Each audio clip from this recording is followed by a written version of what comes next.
Yes, good morning. I hope you're all well. It's a bit daunting to be one of the first speakers of the conference, but here goes. So I'm speaking to you from Bega, New South Wales, which is situated amongst the UN nations, which stretch up and down the far south coast, and I pay respect to all their elders, past, present, and future. So 40 years, this is a demarcation of my own choice, and I've chosen to start from there because of two events, both of which I've touched upon in past papers. The first is the 1983 publication of a book by poet and art critic Gary Catalano called The Bandaged Image, which was published at a time when there was no broad field of artist books in Australia, but according to Paul Ullman, two paradigms dominating the concept of the artist book. On the one hand, the highly crafted, beautiful book, and on the other, the utilitarian concept book. Oh, sorry, I've just got to do a page down thing. No, what's happening here? There we go. Let's click. You wouldn't think I'd done this a lot, would you? Catalano's book concentrates on the latter, a selection of books made between 1968 and 1983, where the conceptual content is more important than the production values, and often produced using affordable processes like screen print and photocopy. His central thesis is that art and literature were perhaps coming closer together at that time, and his choices demonstrate strong overlaps with visual writing and text art. It's a useful marker at a time when the book field started to develop in ways that connected art and craft and became a bit more inclusive of communities outside of formal art circles. It's also important as one of only a handful of physical books written surveying Australian artist books, because for the last 4 decades, everyone has assumed, or 3 decades, everyone has assumed that everything we'll need will be online. Communication in 1983, as some people know, depended upon fixed line telephones, faxes, and the postal service. Interest groups would communicate via paper-based newsletters, journals, and perhaps an annual conference. Visual artists were very much dependent upon the gallery system for promotion and network representation. Craft was strong at this time, perhaps as a foil to the formalism in vogue, and one of the most active networks in Australia in 1983 was, and still is, the textile artists, whose interest in fibre meant that they also supported paper makers and people who work with paper-associated processes, such as bookbinding and artist bookmaking. The Australian Forum for Textile Arts, TAFTA, published a simple photocopied newsletter that came out twice a year in 1981, became quarterly in 1983, and then morphed into a full-scale magazine in 1987 that's still being published. Artist books often featured in this publication, especially via a terrific reportage series in the late 1980s and early 1990s by Tasmanian artist Penny Carey-Wells. This textile arts connection meant that regional book arts tended to be dominated by women, which came with its own set of problems in terms of gender bias and the high art, low art attitudes. The second important event in 1983 is the influence of an international conference. Pierre Bourdieu writes about structurally marked practices within cultural fields being relational to social and educational origins. In other words, artists tend to make work that relates to the things they have encountered and using the means available to them. In that context, 24 Australians attending the same 1983 International Papermakers Conference in Kyoto, Japan, and encountering experimental artist book formats in the flesh, should be considered a solid contribution to a profound shift in practice. Until the early 1980s, Australian craft papermaking rarely produced paper of a quality that could be printed upon, and it was considered inferior for traditional book pages. But in the first years of that decade, it had joined other craft practices in searching for conceptual validity in the art world. The artist book shown in Kyoto completely transformed attitudes towards the use of handmade paper in books, and introduced them to a number of alternative binding processes. Suddenly, over the next decade, there was a burgeoning interest in historical and alternate techniques such as Coptic and Asian stitching for contemporary uses, and some of that cohort began teaching bookmaking workshops throughout Australia, including regional areas. The idea of experimental material books permeated across multiple creative disciplines, including drawing, sculpture, photography, printmaking, design, and writing. Thus, investigation into alternative book structures were already happening in pockets of Australia well before the internet started in the mid-1990s, driven by textile artists, printmakers, and papermakers. The Australian book arts field ever since has been diverse and active, but splintered. The splintering is along the usual lines: university-educated artists versus grassroots makers, conceptual versus tactual, high production values versus kitchen table making. Something to remember is that any definition of what an artist book is always driven by its particular stakeholder. I've always believed that artist books are essentially contumacious objects. They resist being pinned down, and once pinned, the artist will always push against it. In 1997, Joanna Drucker, and after all, what's a paper on artist books without her, had a conversation with Matthew Kirschenbaum, where she identified the biggest problem with artist books as the no introduction syndrome. The problem, she said, is that artist books often have no entry point for an encounter by people who do not know what they are, and that they are baffling to many first-time viewers. They're also frustrating for art dealers and collectors. They don't easily hang on a wall, and they often don't sit nicely on a bookcase or even on a shelf. Australia's book arts field and its various histories have been both helped and hindered by the rise of digital culture. Helped by enabling independent, local and international promotion, distribution, sales, and most of all, connection. Hindered by proving to be unstable, quick to overwrite itself, and expensive in terms of archiving for the future, forcing priorities that rarely favour small corners of the arts, especially Antipodean small corners. Australia was slower to connect to the internet than the global north. The US Syracuse University Book Arts Listserv was founded on 23 June 1994, which is around the time that Australian users were only just accessing basic internet. By the end of 1997, there were estimated to be 1.6 million internet users in Australia, communicating via email listservs and chat rooms. Uploading capacity and screen resolution became powerful enough to share and showcase reasonable quality photographs around the mid-2000s through sites such as Flickr and PhotoBucket. Therefore, by the 2000s, Australia and international educators, artists, collectors, and librarians were connecting and conversing in new, fruitful ways. Digital publishing was gaining ground, and the constant catch cry of the media was that the book was dead. While this was never a concrete reality, it certainly piqued the interest of book artists for years. If the book was going to be dead, then we were going to throw it awake, to explore its materiality as a form of otherness, to repurpose it, and to document its apparent retreat from the world. The books that actually died, of course, were cheap novels and reference books, like encyclopedias and atlases. Consequently, the altered books subfield burgeoned worldwide, with rejected books used whole or pulled apart into components to be integrated with original work, each bookwork articulating a shift in history, value, and cultural focus. I said concrete earlier because the surety of purpose promised by the internet has proved to be more sand than rock. Living and working during the early years of interconnectivity was like the Wild West. So much space, so much promise, so much accessibility. And then the developers moved in and concreted everything. Building walls and monetizing.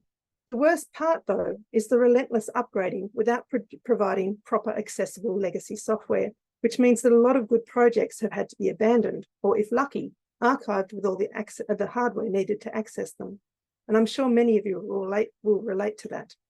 Who has the space? Who has the funding? And who, in the next few generations, will have the knowledge? And as always, I'm looking forward to hearing about everyone else's digital work and solutions through this conference.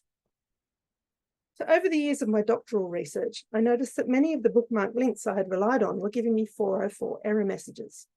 There are multiple terms for what is happening after 20 years of online activity. Link rot and content drift are two of them. Link rot is the process by which website links become irrelevant or broken over time because the actual websites they link to disappear, change content, or move to a new location. And the Artspace Mackay website is a good example of this. Artspace Mackay in far north Queensland is an exemplary case study for best practice in terms of small regional galleries with a specific collecting focus. The gallery, purpose-built to house its artist book collection, opened in 2003 with Robert Heather as director and immediately became active in finding ways to encourage and coalesce Australian practitioners. Artspace swiftly organised a series of 5 biannual conferences titled Focus on Books, and by the second conference it announced a major award exhibition called the Libris Award, to be held every 2 or 3 years. For a long time, the papers and presentations and workshops connected to the Focus on Books events were not only archived, but also publicly available on the Artspace website. However, suddenly after a council website reboot, they were gone. The Libris Award itself, now in its 8th iteration, is only documented for the last 3 awards. So if you happen to have a bookmark for a Libris event that you attended or were included in, that bookmark will not work anymore. It has suffered from link rot. Happily, in this situation, the missing information is, I am assured, safely stored in the Mackay Council archives, which are large servers housed in a lovely air-cooled vault. Content drift means a continuous slow movement of contents from one place to another, where the content has changed over time and has been replaced or modified. Now, this happens with most websites, and Noosa Regional Gallery is a good example. Like Artspace Mackay, it spent a decade heavily involved in artist book exhibitions and seminars, but in Noosa's case, this enthusiasm was driven by program manager Marika Stagg, and the gallery had no dedicated collection to anchor it. As personnel changed and gallery priorities changed, so too the website drifted on, renewing content but not documenting their past. Noosa's archiving practices aren't as rigorous as Artspace Mackay's, and there is every chance that a detailed history of Noosa's artist book activity will only be possible if the book arts community manages to pool its hard copy artifacts and memories. And then there's deliberate removal. Artisan Books was a privately owned bookshop on Melbourne's Gertrude Street. It sold craft and art books and had a keen interest in artist books and a strong relationship with the papermakers of Victoria. The owners hosted a healthy number of book arts exhibitions, and I still, as you can see, have the hard copy catalogue for the 2005 exhibition Black and White Books, which is a double-sided poster that folds down into a concertina format. All of the works in it experimented widely with form and format. When the owners of the bookshop closed it down in 2014, they understandably stopped paying for their website, and it was gone within weeks. As many of you know, there are a few ways to find lost sites on the web, most of which involve what are charmingly named web crawlers. For international sites, you can go to the Wayback Machine, and for Australian sites, or more accurately, sites that use .au in their addresses, you can use Trove's Australian Website Archive, which used to be called Pandora. Web crawlers do just that. They cruise the internet and take roughly 6-month snapshots of websites. The web crawlers aren't helping much with Noosa's situation, because if an event happens and then disappears between snapshots, it isn't collected. Most importantly, the web crawlers don't keep external links to images on the web page they captured. So there is evidence that Artisan Books existed and that they had exhibitions, but very few images of the work survive. The best online sources for regional activity has been citizen reportage via blogs, personal websites, and social media. However, I am talking here as a citizen reporter whose blog was collected by Pandora, and the big flaw in that plan is that they only collected what was embedded in the blog itself, excluding images that were linking back to a photo storage site like Flickr. So for a blog written by a visual artist, the archive version is missing many of the actual visuals. I'm lucky though, so far, in that I used a public freeware site, Blogger, that was bought by Google and has been allowed to stay on the web for now. My first purchase website, &Duck, was destroyed during the pointy end of my PhD when I was hunkered down trying to ignore the world and missed the subscription payment deadlines. I had most of it backed up, but it was a huge shock, and I decided to start fresh with a new website under my own name, one that still exists today, but only while I pay the bills. So eventually that will be Cactus too. There is a small list of excellent blog-style websites that continue to document their activities at length, the honour roll including book artists like Fiona Dempster, blogging on her free blog since 2009, and Doug Spowett and Vicky Cooper, paying for their website since 2011. Many artists like Amanda Watson-Will moved along the paths that presented themselves over time. She started with Blogger, then paid for a Weebly site that didn't really progress, and then moved to Instagram, which of course has taken pole position for visual sharing with none of that pesky contextualization. And let's keep in mind that all our contemporary gold star social media platforms are, as Twitter has proved, contingent upon the whims of their billionaire owners. Attempts to publish hard copy reporting still happen, but haven't been terribly successful in the long term. I've already mentioned the Textile Arts magazine as a survivor, but it hasn't reported on artist books for a while. The best source of print information on artist books is the Print Council of Australia's imprint magazine, which coexists with their website and blog. Other art magazines occasionally include articles on artist books and their makers, but Australian print publications dedicated to book arts have tried and failed. Two notable examples: the Australian Journal of Book Arts, AJAB, which in 2010 valiantly tried to produce a regular 48-page perfect bound publication with a full colour cover, and burned out after printing 7 issues in under 2 years.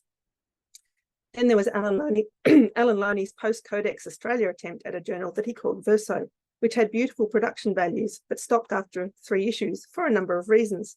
One being that he only published people he liked, and he refused to sell it to people he didn't like. Australia is a very small corner of the world. Caren, 5 minutes to go. Oh, almost there. International journals are also struggling.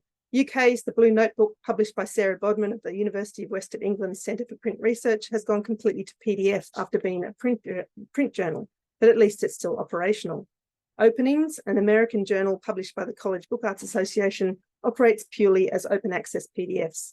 The Bone Folder e-journal has stopped operating, but at least has a live working website of PDF links, unlike the website of the wonderfully material JAB, or Journal of Book Artist Books, which has a small selection of links, but mostly a bunch of photos since its 2020 retirement. Lately, I've had a number of messages from colleagues telling me about a relatively new UK journal dedicated to the material text called Inscription, which is gathering interest for its resolute materiality. Each issue so far has given a material theme like holes and folds, and the construction of the publication follows suit. Unfortunately, the disintegration of the postal service and the current exchange rate with Britain makes it the worst time to be trying to publish copies of anything from long distance, so I wish it luck. The appeals and problems of the book of art has changed very little over the years, regardless of where you are, although Australia's small population and vast geographical distances do tend to aggravate both. Over this 40-year period, I can count the independent galleries and dealers that exclusively represent artist books on 2 hands, and few of them operated at the same time. The most consistent has been Noreen Graham, and now she is out of action.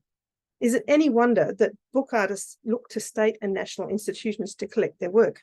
The state and national libraries have done their best, more so than the art galleries, but as usual, funding and tax have taken their toll.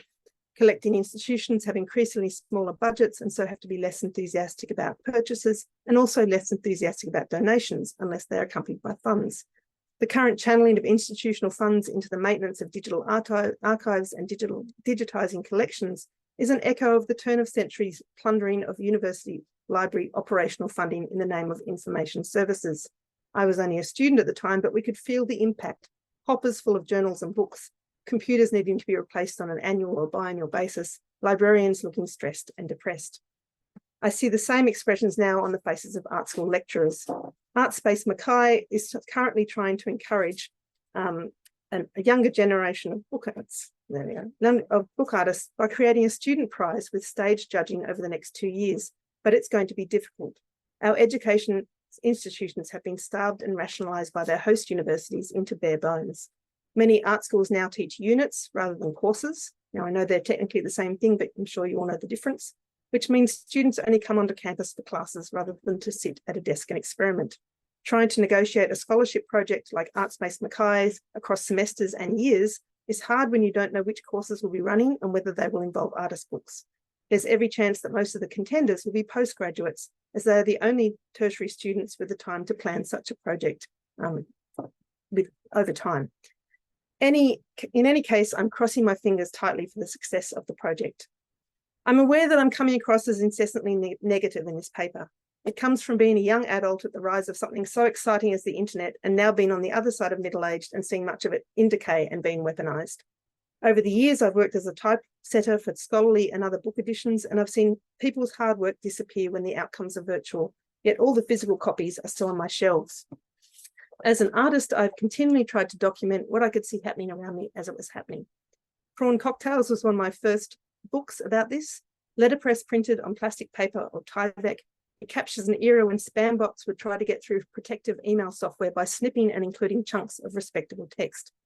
I've made plenty of other books that respond to current affairs, like the experiential COVID-19 index that I put together for my 2021 University of Sydney Piscator Press residency. And to finish, I know that relying on material objects isn't a perfect solution, but everything that survives the ravages of time depend upon serendipity and passion, and the decay of pixels and bytes has been quicker than that of newsprint. The overwhelming sensation I get at the moment is that we are all living inside the Library of Alexandria while it is actively burning down around us. So I'm doing the only thing that any of us can do, work on my own small corner of the world to gather stories and hopefully keep them alive. And please, if you can correct anything I've shared, get in contact. Thank you.